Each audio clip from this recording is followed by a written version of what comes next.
Volunteers, the staff at the gym have done a great job making things run very smoothly here last year and this year. Really appreciate all their support and help making this event the success that it is. Absolutely. This is the largest sport climbing competition in the country, and this is the second year in a row it's been here.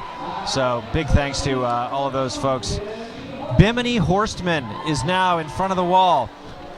Bimini is 17 years old, another local from Newton, Massachusetts. Last year's dark horse second place finisher, second place also in the heist. Those are both bouldering comps.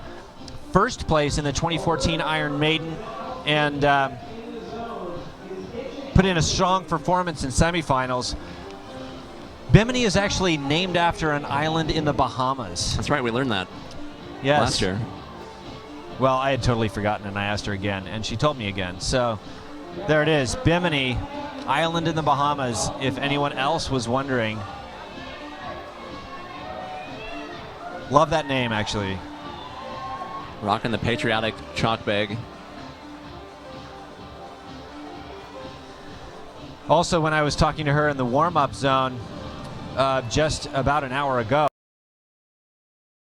loves competitions because they really get her, as she said, in the zone.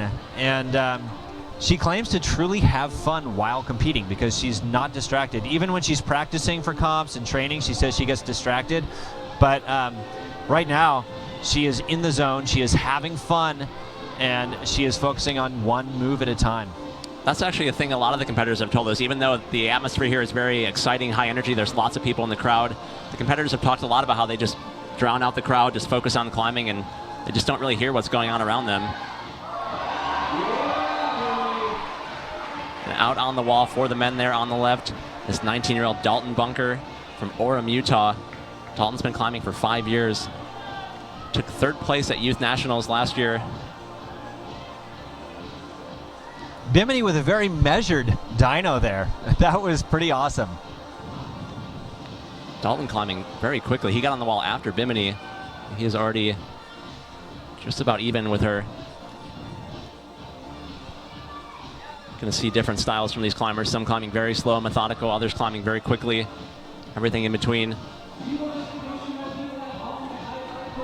And it really does depend on body type and kind of just natural talent and natural preferences. I mean, some of the, like Delaney was certainly one of the slowest women in the semifinals, yet she got the highest.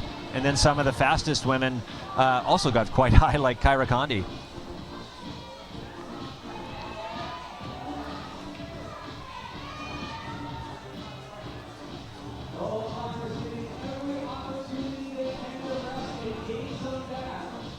Well, I'm impressed. Bimini seems to be kind of living up to what she was saying. She looks in the zone and relaxed, and she very well could be having fun right now as she grabs the daggers. Dalton getting into the difficult section. You can see him struggling with that move. It's where the men's route really starts to turn on. Easy climbing is over for the men. You see Dalton struggling there. You can see it there. He just kind of looked, arms flexed out to the side. He looked down, and that was it for Dalton Bunker.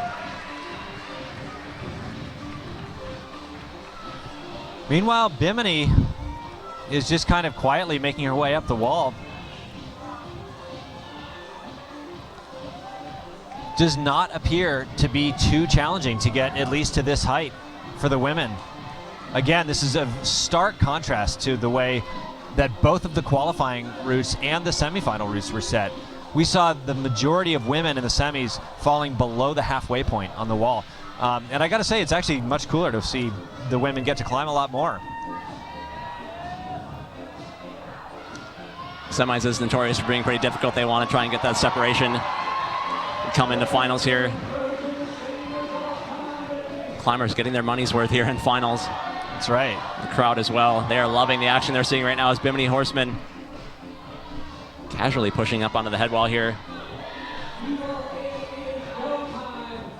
I think you're going to have to finish this route if you want to take the title this year. See if Bimini Horseman can do that here. Tough to reel in that move. I think that's going to... You could see she had a hard time reeling in her body there after pulling in that left hand.